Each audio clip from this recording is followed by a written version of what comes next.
पन की ओर है। नवरात्रि के 9 दिनों में देवी दुर्गा के 9 अलग-अलग रूपों की पूजा और व्रत उपवास के बाद अब बारी आती है हवन, कन्या पूजन, कलश विसर्जन और नवरात्रि पारण की। दोस्तों, कुछ लोग 9 दिनों तक फलाहार व्रत करते हैं, तो वहीं कुछ एक समय भोजन ग्रहण कर व्रत करते हैं। कुछ अष्टमी को व्रत का पारण करते हैं, तो वहीं कुछ नवमी को। दोस्तों, मान्यताओं के अनुसार नवरात्रि के दौरान 9 दिन पूजा के बाद दसवीं पर कलश विसर्जन किया जाता है। तो आइए जानते हैं नवरात्रि व्रत का पारण और कलश विसर्जन कब किया जाएगा और इसका मुहूर्त क्या रहेगा। आइए जान लेते हैं नवरात्रि व्रत का पारण कब करें। दोस्तों, नवरात्रि पारण को लेकर अलग अलग जगहों की अपनी अलग अलग मान्यताएं हैं। कुछ लोग नवरात्रि व्रत का पारण अष्टमी तिथि को कन्या पूजन के बाद करते हैं, तो वहीं कुछ लोग नवमी तिथि में मां सिद्धिदात्री की पूजा, कन्या पूजन और हवन कर व्रत का पारण करते हैं। दोस्तों, बहुत से लोग प्रतिपदा के दिन से लेकर नवमी तिथि तक पूरे 9 दिन के व्रत का पालन करते हैं। शास्त्रों के अनुसार पारण के लिए नवमी तिथि के अस्त होने से पहले का समय ही सर्वश्रेष्ठ माना गया है।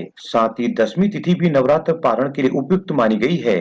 अब जान लेते हैं कलश विसर्जन और चौकी को कब हटाना चाहिए। दोस्तों, शास्त्रों के अनुसार नवरात्रि पूरे 9 दिनों की होती है। 9 दिनों तक शक्ति की उपासना की जाती है, इसलिए 9 दिनों के लिए माता को घर में स्थापित करें और 10वें दिन विसर्जन करें। दोस्तों, माता की चौकी और कलश का विसर्जन दसवीं तिथि में ही करना चाहिए। ध्यान रखें कि कलश विसर्जन हमेशा शुभ मुहूर्त देखकर ही करें। दोस्तों, अगर आपने मिट्टी का कलश लिया है तो उसे बहते हुए जल में प्रवाहित करना चाहिए, अन्यथा धातु के कलश के जल को पेड़ पौधों में डालना चाहिए। अब जान लेते हैं कलश विसर्जन विधि के बारे में। दोस्तों, शास्त्रों में कहा गया है कि जिस तरह कलश की स्थापना के नियम हैं, उसी तरह कलश विसर्जन भी नियमानुसार ही करना चाहिए। कलश विसर्जन से पहले देवी माँ की पूजा कर ओम श्रीम श्रीम क्लीम हुम मंत्र का जाप करते हुए कलश विसर्जन की विधि प्रारंभ करें। दोस्तों, नवरात्रि के दौरान हुई भूल के लिए क्षमा प्रार्थना करें और ऊपर दिए हुए मंत्र का जाप करते हुए कलश को सम्मान पूर्वक उठाएं और कलश का जल पहले अपने ऊपर छिड़कें और फिर घर के सभी सदस्यों पर छिड़कें। दोस्तों, इसके बाद कलश का जल घर के चारों ओर छिड़कें और फिर कलश में पड़े हुए सिक्के को तिजोरी में रख दें और बाकी बचा हुआ जल तुलसी के पौधे पर चढ़ा दें। दोस्तों, कलश पर बंधा कलावा खोलकर स्वयं धारण करें या किसी पौधे की जड़ में रख दें। अब जान लेते हैं नवरात्रि पारण और कलश विसर्जन का शुभ मुहूर्त क्या रहेगा।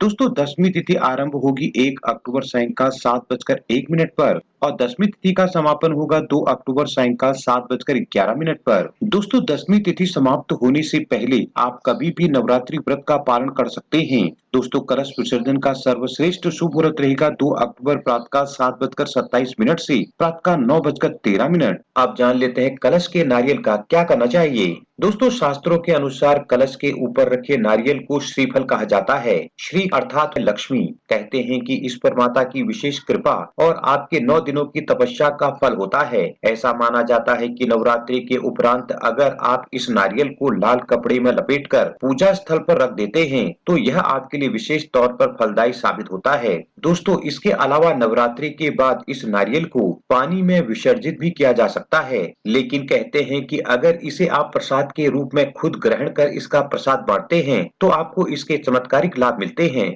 जय माता दी। दोस्तों, आपको ये